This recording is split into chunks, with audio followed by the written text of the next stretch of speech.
Every year, the Johannesburg Stock Exchange Investment Challenge puts South Africa's sharpest young minds to the test. And this year, Giba Mahlangu of Hoërskool Birchleigh in Kempton Park achieved recognition for guiding winning teams from 4 different schools. And we have Giba with us in the BizNews studio. Hi, Giba. Hi, Linda. How are you? Good to be in your presence. Well, you're based at Hoërskool Birchleigh. So what motivated you to extend your mentorship to learners in other schools? Okay. No, actually, I was with Acudeo College in Crystal Park, and then I got a new position here at the Hoërskool Birchleigh.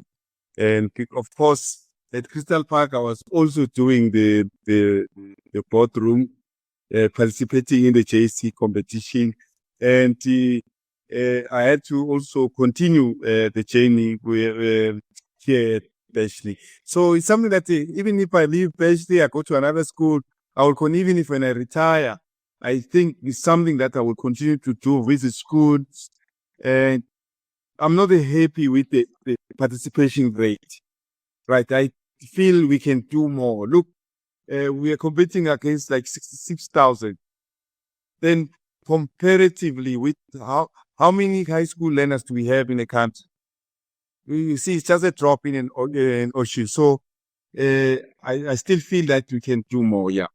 So you're on a mission to get more people to become interested in the Johannesburg Stock Exchange. Indeed. It cannot be that when they reach JSE is the richest square mile in Africa, and a few percentage of our population know about them. So this is the only platform where you can spread the message, considering that if I mentor, let's say 10 grade 8s, so it means 10 plus families, because of course that grade 8 will spread the message home, then we'll know about it. But then if we can reach 1 million, I think we will have a significant impact in terms of spreading the message about the JSE. I rather be ignorant, right, than knowing about it and not doing anything about it. No, it's different. So if I know the JSE is there and why it exists, right, let it be my choice that I want to be a participant or I don't. You understand? So that's where the motivation comes from. What do you find? Are the pupils, are the learners, are they interested? Yeah, I think especially here at Berkeley, I was really impressed with all the other schools. You had to really convince the learners to come to the party. At Berkeley, I did because I joined the school towards the end of last year. So I did put out the advertisement that those who wants to join the boardroom. So that afternoon activity, I call it the boardroom. Right, we serious business people. So I put out an ad that, okay, next year there will be, a lot of inquiries. I think we registered more than 40 groups, okay? And considering that we're starting, that was an impressive start. And the inquiry, and then from there, you could see even the discussion amongst the learners now is in tune or in line with entrepreneurship, And because they now also started to participate in other challenges that do entrepreneurship or encourages learners to be entrepreneurs. So I'm happy with the uptake from Berkeley. So we hopefully next year we can double. It's a big school. So if I can get 25% next year, that's my aim, right? I don't want to be ambitious, overly ambitious. Maybe the 4th year, if I can get half of the school, then I will be happy. Okay. But I'm happy that it was introduced. Even the other aspect I learned from the kids that I just introduced them to this, they said, say, no, this one, we see the strategies, this. I'm like, what? We are doing something all right. So yes, yeah. Well, tell us more about Birchleigh Hoërskool, because it's not a school that I'm familiar with because I come from Pretoria. Yeah, so it's one of those former Model C school. Quintal 5 is in basically just a few kilometers from Kempton Park. And I think in the past it was an Afrikaans medium school, but that has changed. We have like plus or minus 2,000 learners. It's a huge school, and but it's proper, like this order. With those numbers, I was like, oh, I'm impressed what they do here. And very active. There's sport, there's culture. Oh, it's a busy school. We just started in January and I'm told that we are about to start with internal exam. I'm like, what? Yeah, so it's just a busy school, but I love it here. And the attitude of learners is positive. So whatever you come up with, they just want to be party to it. So there are many activities. So you cannot claim that you are at Berkeley and I'm not doing any extracurricular. From rugby to cricket, brass band, athletics is, oh no, it's just out of this world. So it's a busy school, and academically they are doing well considering the number. Okay, because I did check that when I first came here, and I think they got like above 90% for matric pass rate, and their matrics are like 500. And I was like, what? Yeah, no, I was impressed. Even now, like they were like 400 and something matric, and you could see that we can even surpass the 90 and maybe get a 100% pass rate. So, when you run these kind of competitions or encourage people to be part of it, what are your biggest challenges? Because of the busyness of the school, and then we have to constantly remind, these kids, right? So we meet every Thursday, all right? And then the other challenge will be these kids, they sign up for everything. But it's a nice challenge. So why did you come to the meeting? I thought, say, I forgot. I also have to attend chairs or something, so those are the typical normal school challenges. But nonetheless, in terms of support, it's amazing. The principal is just there.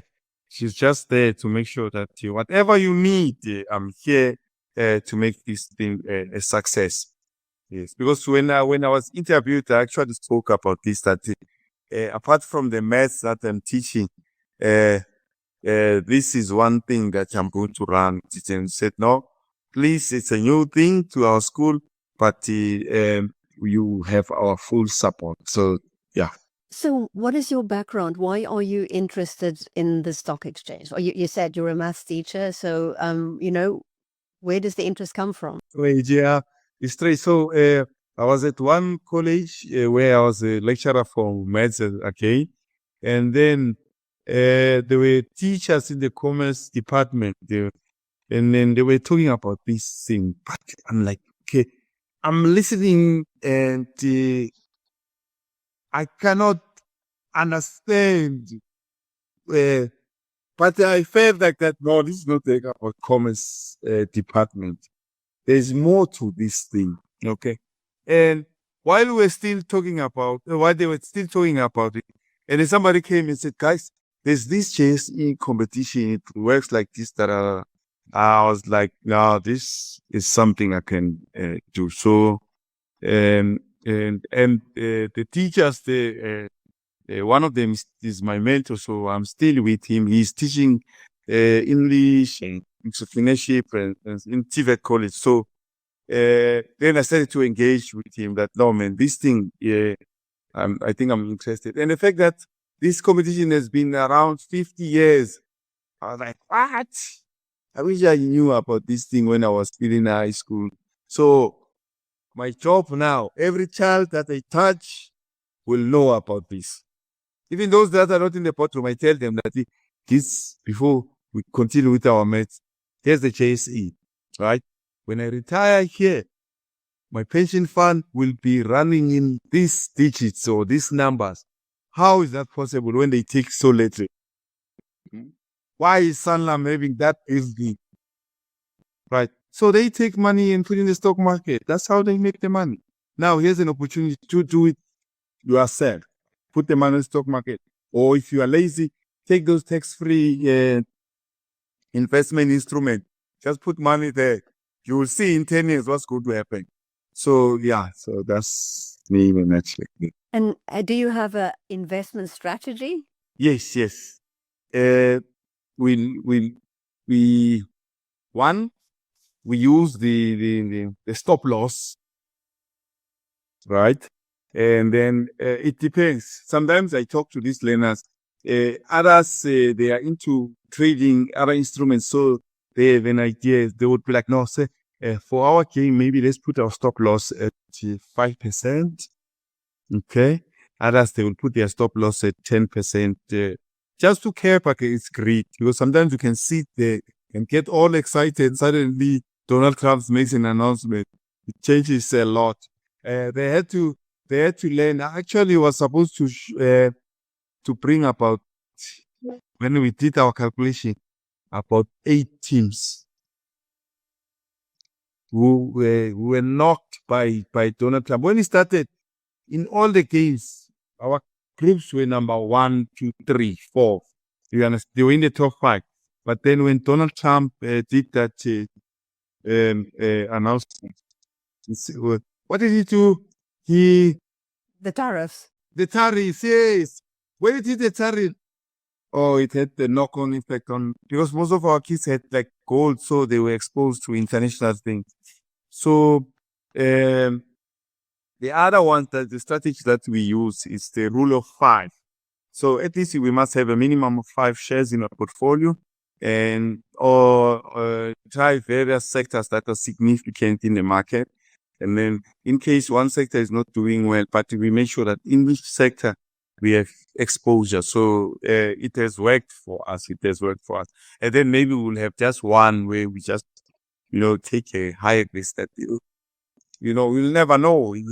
It might be our Capitec moment. Things like that, Well, what do you want to instill in your pupils? Is it, first of all, responsible way to spend your money? In other words, instead of buying fancy clothes or cars or things, to invest wisely. Yeah, so that's the driving factor. And also to be able to make calculated financial moves anywhere. My argument with them is that I don't want you to be business people, but I want you to know, to name your price wherever you go, right? Negotiate nicely. If you want to play soccer, you would know, right? Okay, I need this money because if I make this, then I can put it away. When I retire, I do not have to look for a job again. So whether they become news readers or whatever, you are a news reader, why not create your own channel, connect, So everything that they must do going forward, they must always look for the business aspect of it. So I use myself as like, look, I'm teaching maths and I'm also a maths shooter. So there are parents that privately, I charge them per hour.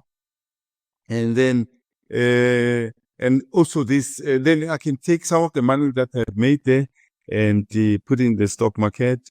Okay, so that when I retire, and then I have nice portfolio that I have built myself, if you understand. So that's the drive. So I also want them to think like that.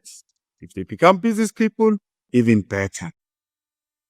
Yes, that's the one. Yeah, and there's sort of, in South Africa, there's often people think they must have jobs after school, but so you want them to think that they can also be entrepreneurs. Yes, because look, we have a serious problem of unemployment, right? So that's why I want more kids to be exposed in this. Then I know if you have 100,000 kids, right, who will employ 10 people, million unemployment. problem is reduced or is solved. So we're doing well. You understand? Or if they build industries, blah, blah, blah, blah, blah, blah. And as you can see, our gold is getting depleted. So entrepreneurship will only be the solution to our unemployment challenges as a country. So our solution, and also it's also going to assist in Africa. We're building. We're here. We do not wait for